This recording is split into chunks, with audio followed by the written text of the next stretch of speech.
Bismillahirrahmanirrahim. Assalamualaikum warahmatullahi wabarakatuh.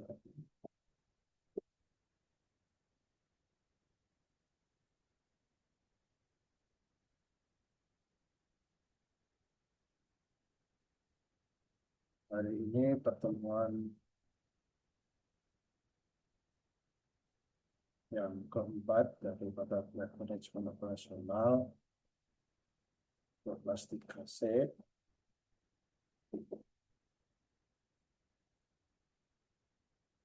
Nah, judul materinya adalah perencanaan kapasitas produksi.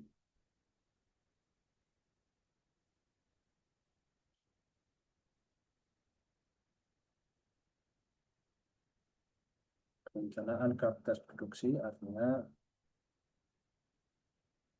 dalam tahap ini kita baru akan menentukan berapa yang akan kita produksi dalam suatu periode waktu tertentu sesuai dengan periode yang ditentukan oleh perusahaan.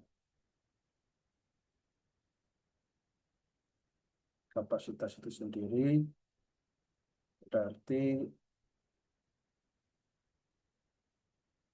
adalah kemampuan dalam menghasilkan barang dan atau jasa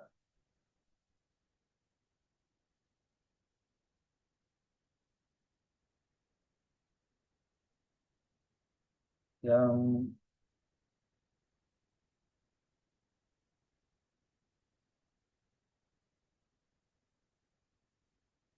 akan kita produksi maksimum dilihat dari kemampuan perusahaan atau kemampuan maksimum dalam menghasilkan produk dari sebuah perusahaan dalam periode waktu tertentu.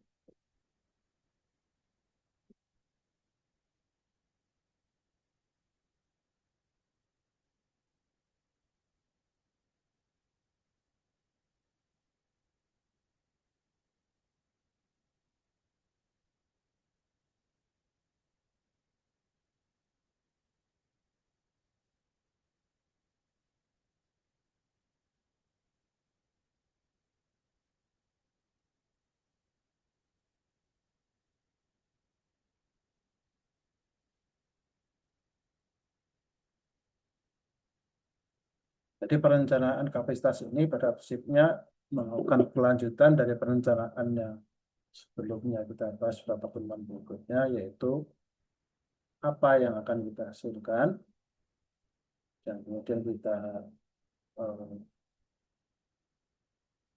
jelaskan dengan membuat perancangan produk yang telah kita bicarakan. Sedangkan sekarang ini kita akan menjawab pertanyaan berapa banyak produk yang akan kita hasilkan.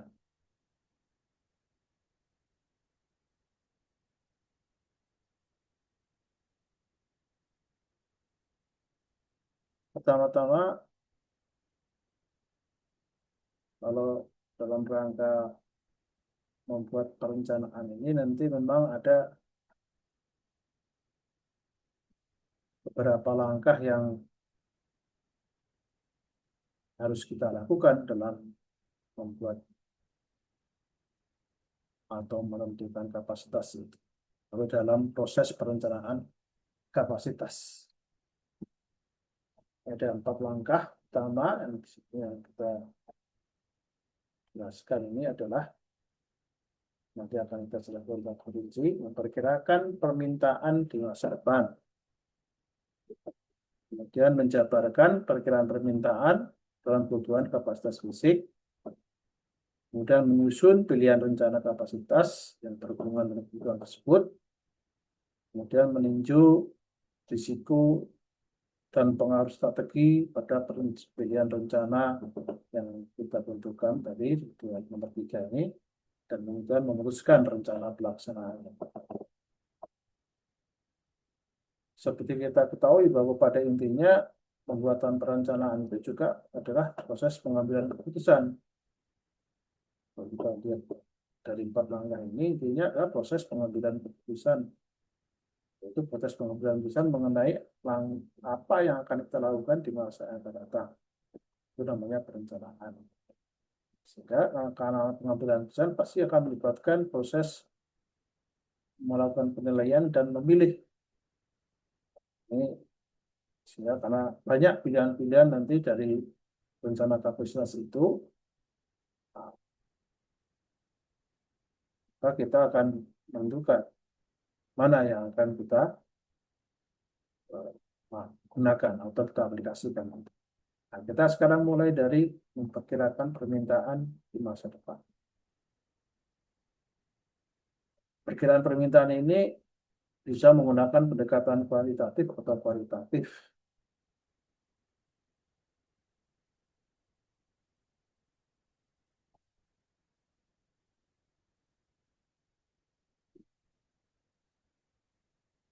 Pendekatan kualitatif dan kualitatif ini bisa dipilih oleh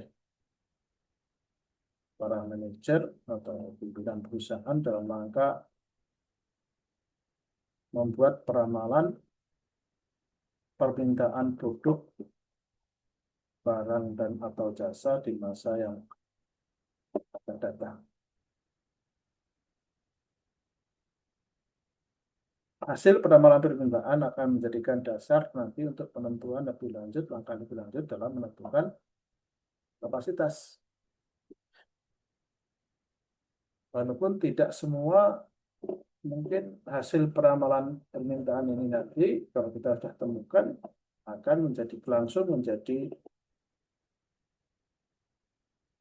kapasitas perusahaan tersebut yang pertama, karena bisa saja untuk produk-produk yang sudah kita produksi itu nanti kita tidak sendirian menghasilkannya, tapi dalam satu industri biasanya banyak perusahaan yang menghasilkan barang yang sama.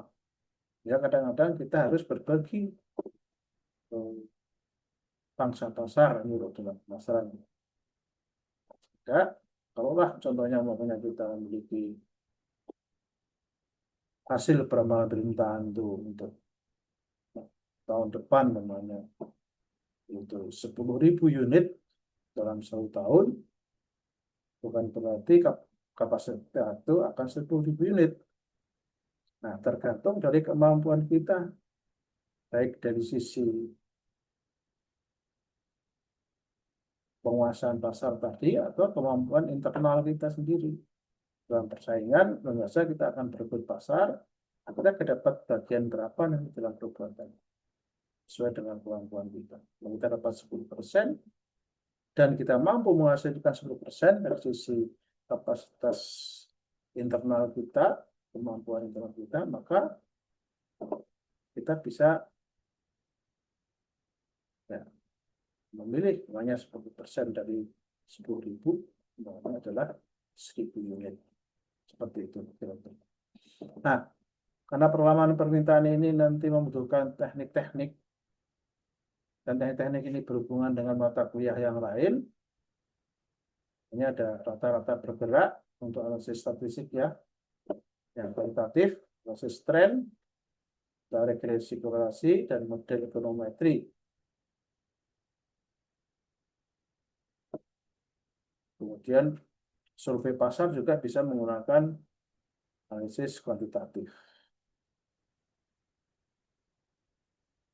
Untuk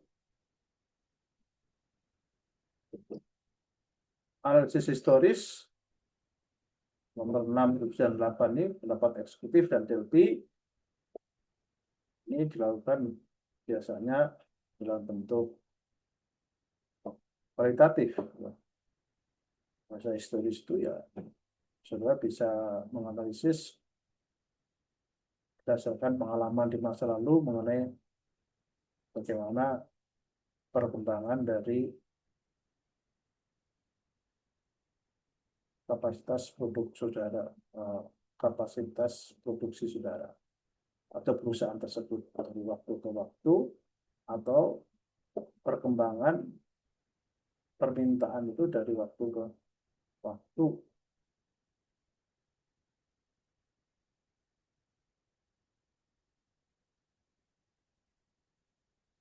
Nah, biasanya dihubungkan dengan daur hidup. Nah, produk itu biasanya memiliki umur mulai dari lahir, terus kemudian tumbuh,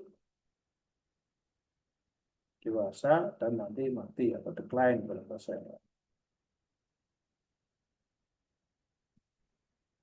Jadi nanti kita bisa lihat permintaan itu biasanya kalau dalam mulai dari lahir itu nanti ada peningkatan, karena ada growth ya. Peningkatan seberapa itu nanti biasanya berdasarkan pada pengalaman-pengalaman yang ada. Nah, nanti eh, ini bisa dilakukan dengan istilahnya itu judgment ya. Nah, pendapat eksekutif ya itu ya dapat para manajer nanti dalam pengambilan keputusan berkaitan dengan kapasitas yang akan kita tetapkan. Ya, para eksekutif itu bisa saja mungkin melibatkan beberapa orang atau semua eksekutif yang ada dalam perusahaan tersebut. Kalau memang eksekutifnya itu terdiri dari board of director. Model B adalah melibatkan pendapat para ahli. Para ahli nanti berdiskusi, kita kasih tahu dengan teknik tertentu, mereka saling berargumen, kemudian nanti disimpulkan. Teknik DLP ini beda dengan teknik diskusi, karena mereka akan tetap berada di tempatnya masing-masing, hanya pendapatnya itu akan dikirim kepada pihak yang mengkoordinir, kemudian disebarkan lagi ke para ahli, lalu kemudian nanti para ahli itu mengomentari pendapat dari ahli yang lain, ya, sehingga nanti akhirnya dia sampai diambil kesimpulan mengenai uh, permintaan yang mengenai produk tersebut.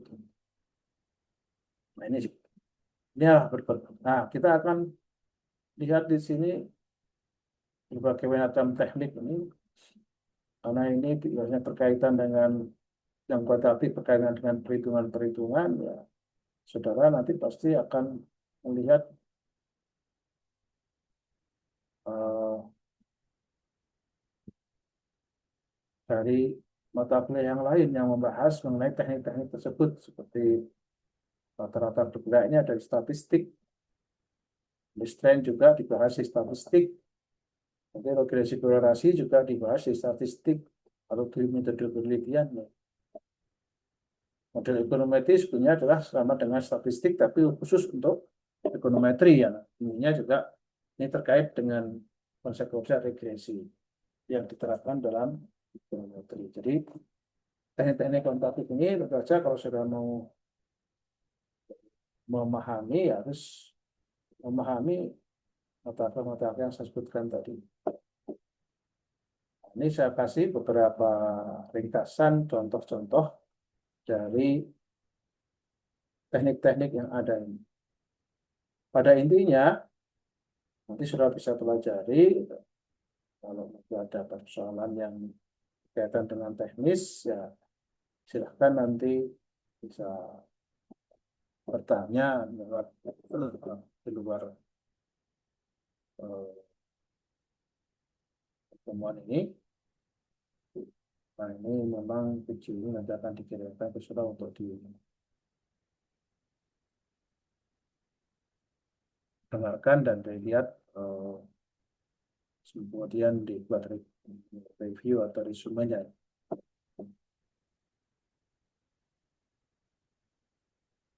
Berbagai macam metode ini nanti akan menghasilkan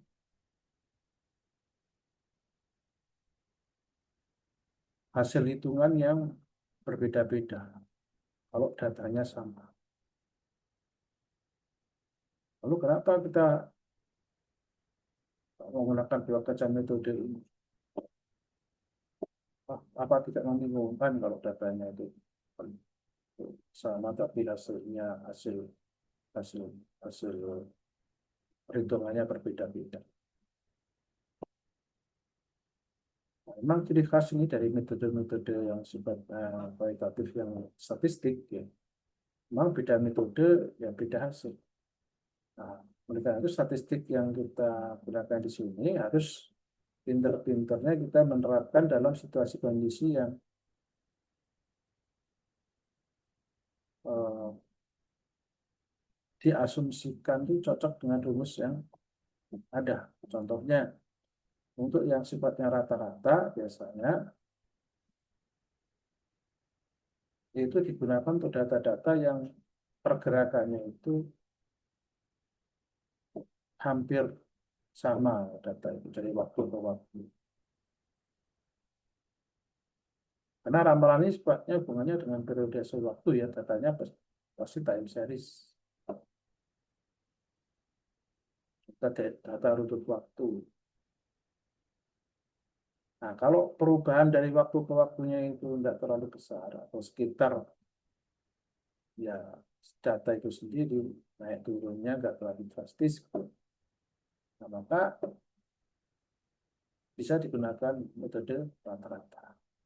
Nah, rata-rata yang digunakan untuk time series biasanya kita sebut rata-rata bergerak karena bergerak dari tahun ke tahun. Nanti dalam periode tertentu kita gunakan umurnya 5 tahun. Kalau kita mau menggunakan data 5 tahun untuk meramalkan, maka 5 tahun itu gunakan untuk meramal tahun berikutnya. Terus nanti tahun berikutnya lagi, nanti terus data itu bergerak ke depan. Hanya sekarang kita mau ramal tahun 2026. Ini maka nanti kita menggunakan tahun 2025 sampai dengan 5 tahun sebelumnya untuk meramal tahun 2026. Jadi kalau kita meramal tahun 2027, maka kita menggunakan mulai tahun 2026 kemudian dengan data yang sebelumnya. Jadi bergerak terus. Maka disebut rata-rata bergerak. Sebetulnya kalau kita lihat dari rumusnya ini sama dengan rata-rata hitung biasa ya. Hanya periode waktunya ini kita tentukan lebih dahulu. Dalam data perhitung kita menggunakan jumlah data. Ya. Kalau ini adalah jumlah periode. Ini kita sebut N di sini dalam rumusnya. D0 ini adalah yang paling dekat dengan data yang kita sama. Jadi mudah sekali nih rata-rata ini. Sebelahkan seluruh data yang ada dibagi dengan periodenya. Itu selesai. Gitu.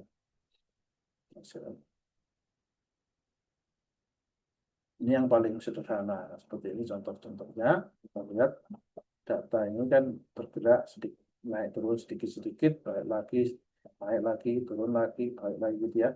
Nah, ini ya akan kita lihat seperti ini.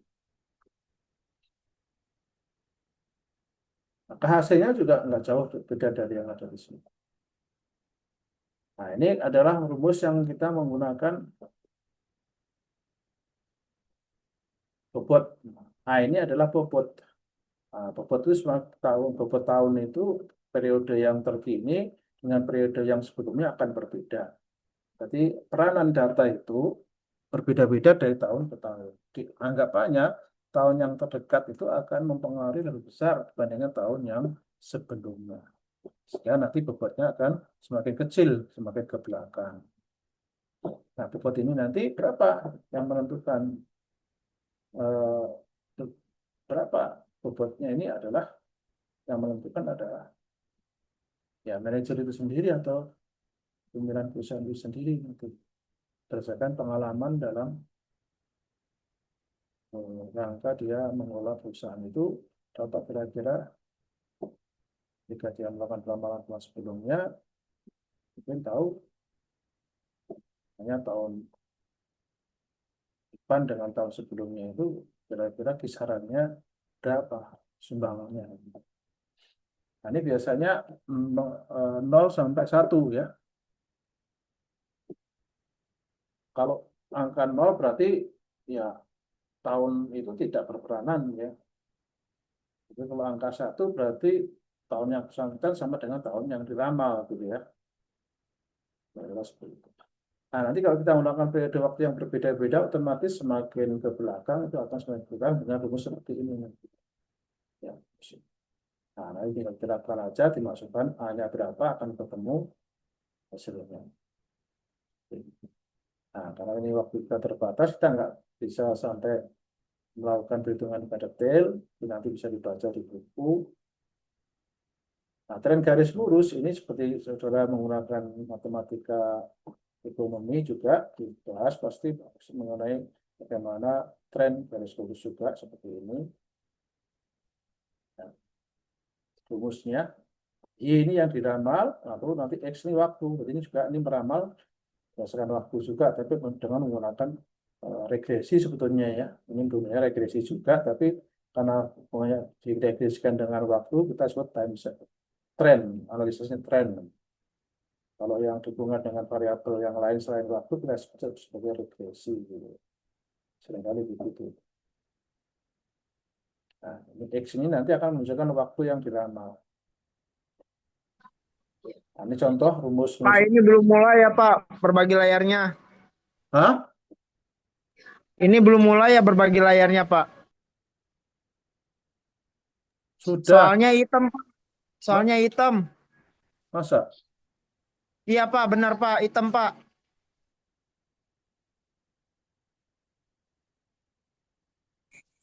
Betul Pak, layarnya hitam Pak. Oh ya, tak anu mati ya. Iya Pak. Tadi bisa.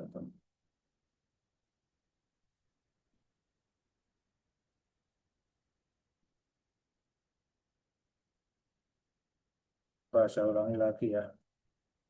Bagi layar.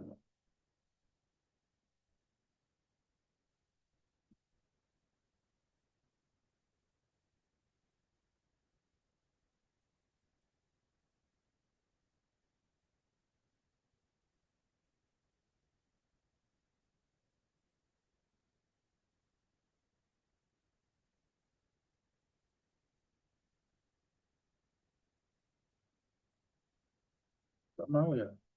Tetap nggak tampil. Halo? Tampil nggak?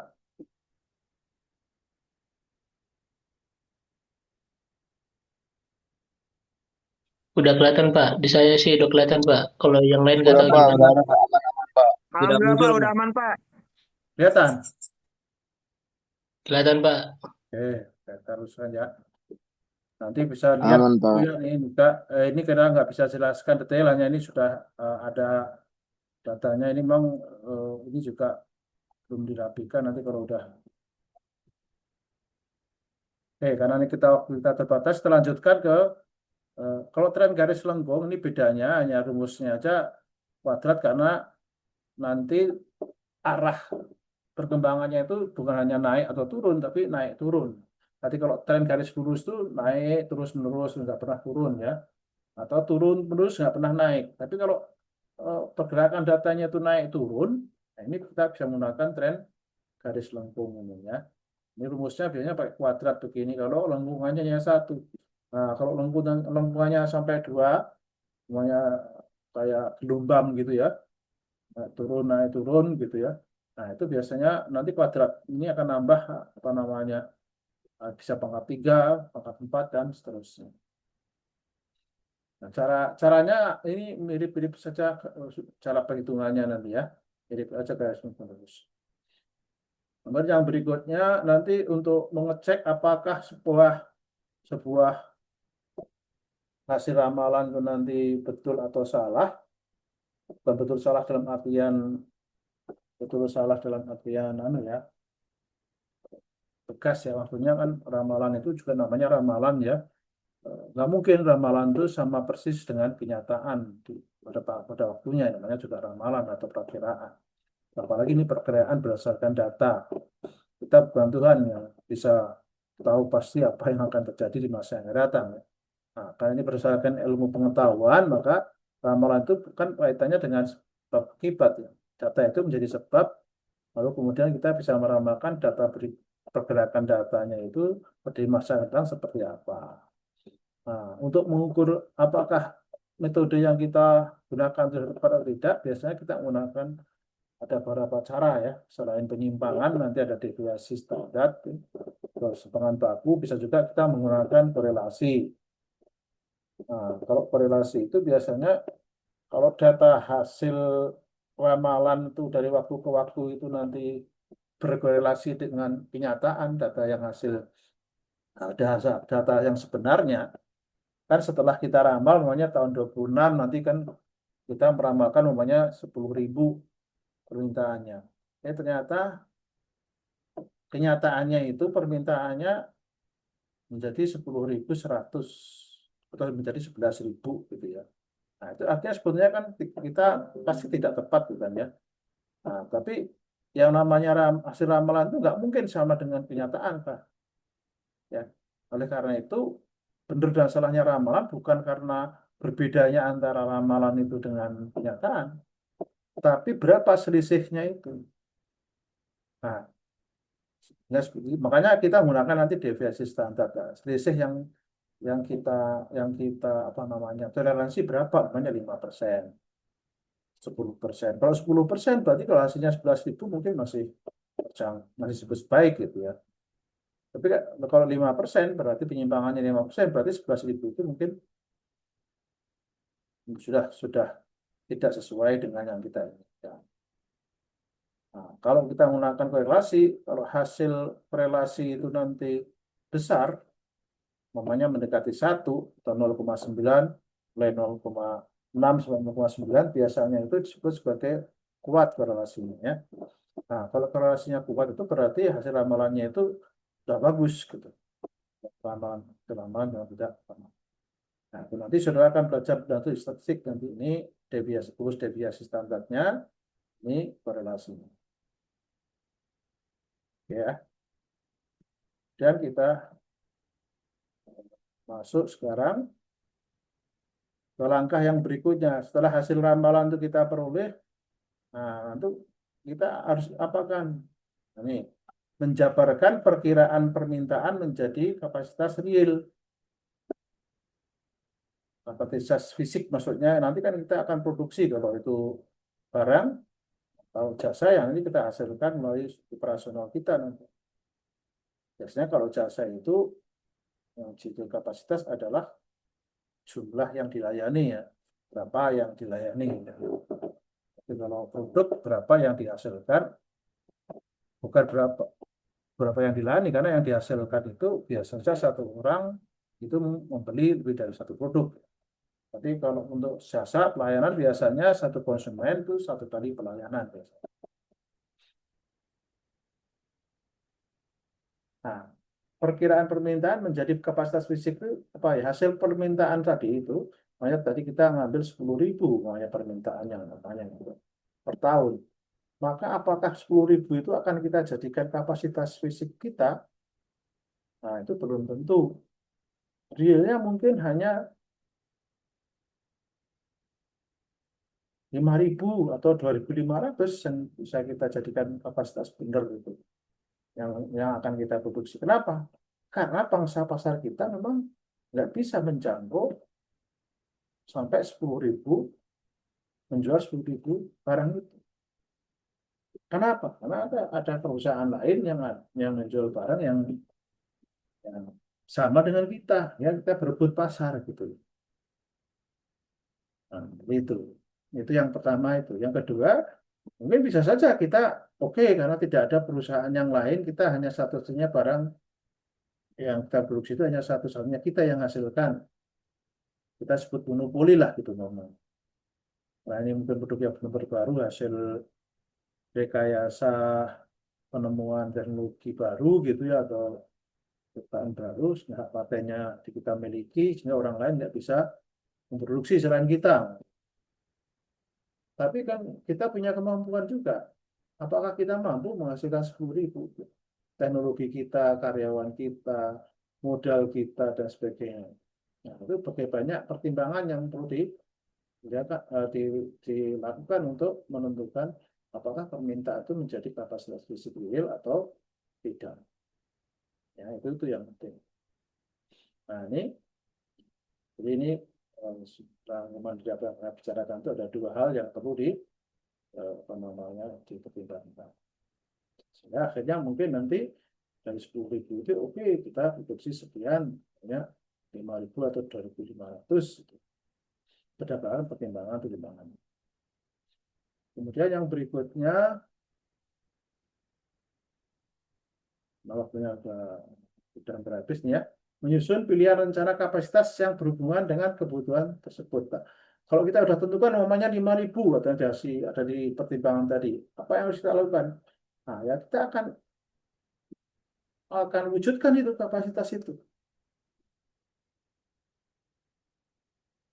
Nah, bagaimana mewujudkan itu? Masih nanti ada banyak pilihan-pilihan. Kalau kita tuh perusahaan yang baru, mungkin yang baru mau mendirikan perusahaan ya, apalagi itu ya banyak sekali pilihannya itu. Ya, apakah kapasitas akan kita langsung wujudkan 100% dalam tahun yang kita tentukan, atau kita mau bertahap, atau mungkin kita bisa menggunakan cara-cara subkontrak. Kita serahkan sebagian produk itu, atau produk itu kita serahkan pada pihak lain untuk menghasilkan, sedangkan kita nanti menjadi yang memproses menjadi barang jadi, sementara barang setengah jadinya ada di perusahaan yang lain gitu ya, dan seterusnya. Jadi ada banyak pilihan untuk rencana untuk mewujudkan kapasitas fisik tadi ya. Jadi berbagai macam ini nanti kita analisis ya. Kita analisis apa akibatnya masing-masing alternatif rencana tadi. Ya, banyak sekali faktor-faktor yang harus kita pertimbangkan, terutama akibat ekonomisnya. Ya. Akibat ekonomis itu terutama bagi perusahaan adalah untung ruginya perusahaan. Ya. Itu terutama ya, untung ruginya perusahaan, cost and benefit buat perusahaan. Selain itu nanti juga pertimbangan ekonomi secara umum, namanya apakah ekonomi kita harus sedang tumbuh atau sedang menurun dan sebagainya, itu juga kita pertimbangkan. Nah, ini nanti berbagai macam ada analisis finansial biasanya kita gunakan dengan rate of return itu nanti bisa menggunakan payback period, bisa ada present value dengan IR dan sebagainya. Nah, lalu kita nanti bisa gunakan optimalisasinya untuk supaya kita menghasilkan yang tingginya, kita bisa menggunakan teknik linear programming yang nanti kita akan bahas ini di pertemuan paling tidak di semester yang akan datang dalam mata pelajaran riset ya untuk linear programming ya. Tapi yang IRR present value ini dibahasnya di mata kuliah manajemen keuangan, karena ini berhubungan dengan tadi cost and benefit ya, dengan keuntungan berapa yang diperoleh, biayanya berapa, untungnya berapa. Nah, kemudian yang berikutnya, yang terakhir ini adalah setelah sari finansial dari ekonomis itu oke, jangan lupa, wah itu nanti itu masih rencana, belum kita wujudkan ya, ini juga baru perhitungan di atas kertas. Nah, sebelum kita laksanakan, jangan hanya dilihat dari sisi untung rugi saja, tapi jangan juga dilihat risiko yang akan kita hadapi di masa yang akan datang. Apa itu risiko? Risiko itu sesuatu yang merugikan kita yang akan terjadi di masa yang akan datang. Yang akan terjadi ya, bukan yang telah terjadi atau yang sudah terjadi atau yang sedang terjadi, tapi yang akan datang. Karena ini belum bentuk perceraian kan. Kenapa bukan disebut masalah? Karena risiko ini khasnya adalah kita nggak tahu pasti kapan terjadi atau tidaknya, terus kemudian apa penyebab terjadinya atau peristiwa yang menimbulkan risiko itu kita tidak tahu. Kalau kita tahu kapan terjadi, sebabnya apa, berarti kan dalam pengendalian kita ya, itu bukan risiko, itu nanti masuk dalam perencanaan kita ya, dalam perencanaan nanti. Tapi risiko ini ada sesuatu yang memang, makanya seringkali risiko ini nanti, kalau memang risikonya terlalu tinggi menurut pandangan kita, nanti saudara bagaimana cara mengetahui risiko itu nanti ada di manajemen risiko ya. Ada mata kuliah khusus tuh ya. Oke, kita masih punya waktu 10 menit nih. Nah, kemudian yang berikutnya strategi. Perusahaan itu punya strategi. Oleh karena itu, apa yang kita rencanakan tadi dalam kapasitas tidak boleh juga bertentangan dengan strategi. Jangan sampai nanti kita bertentangan dengan strategi. Jadi kita harus pengaruh dari rencana kapasitas kita itu harus mendukung strategi. Pengaruhnya positif, artinya dia mendukung strategi yang dipilih oleh perusahaan.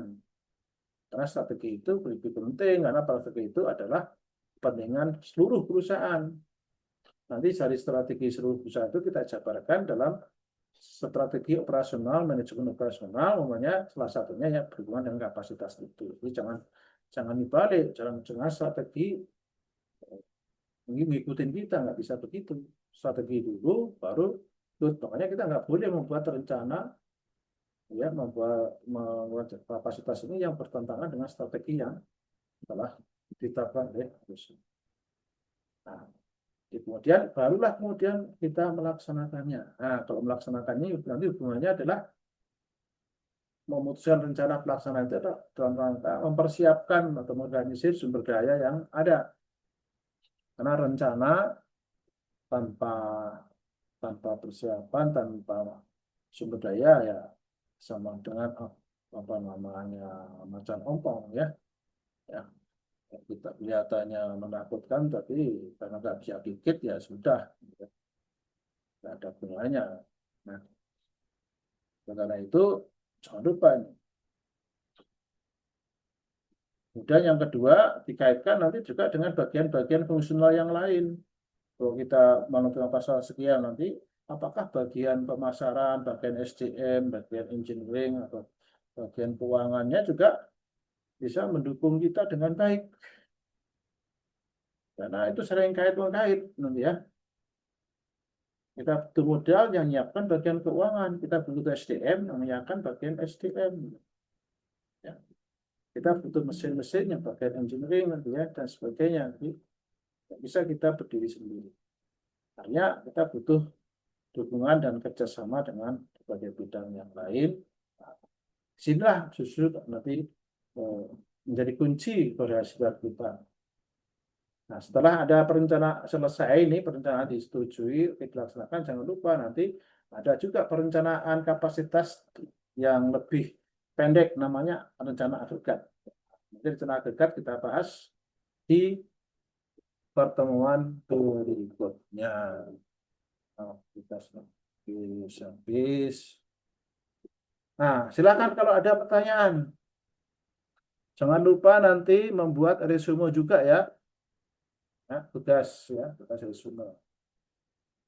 Tetap ini nanti bagi teman yang belum ikut apa namanya Zoom ini, atau kalian yang mungkin belum kurang jelas mendengarkan atau terlambat, tadi bisa melihat nanti di rekamannya ya. Nanti saya kirimkan di WA kalau perlu. Selain kirimkan ke kampus, nanti kita kirimkan ke WA. Oke, ada pertanyaan?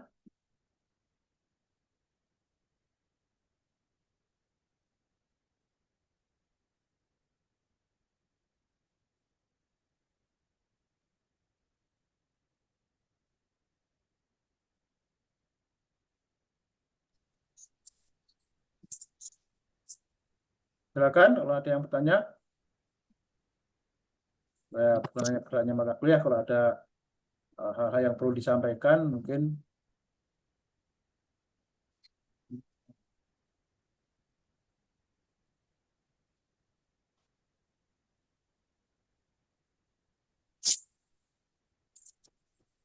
Nggak ada.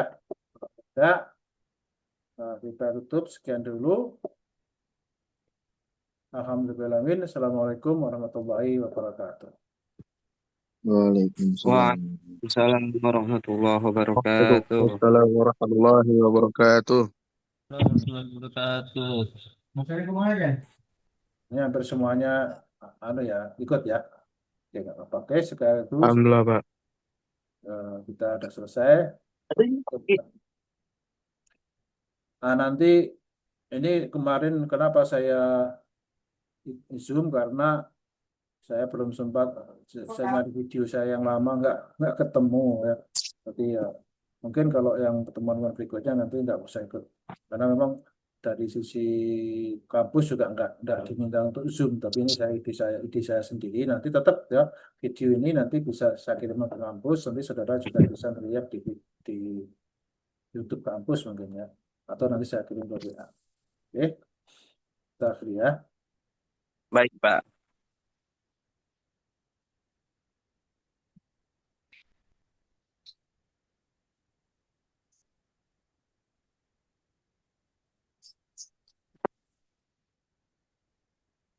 Nanti yang ikut Zoom ini di apa namanya, eh, daftar adanya di WA ya, buat sendiri ini. Salah satu membuat daftar adanya di WA. Ya, Pak. Ya, Baik. Pak.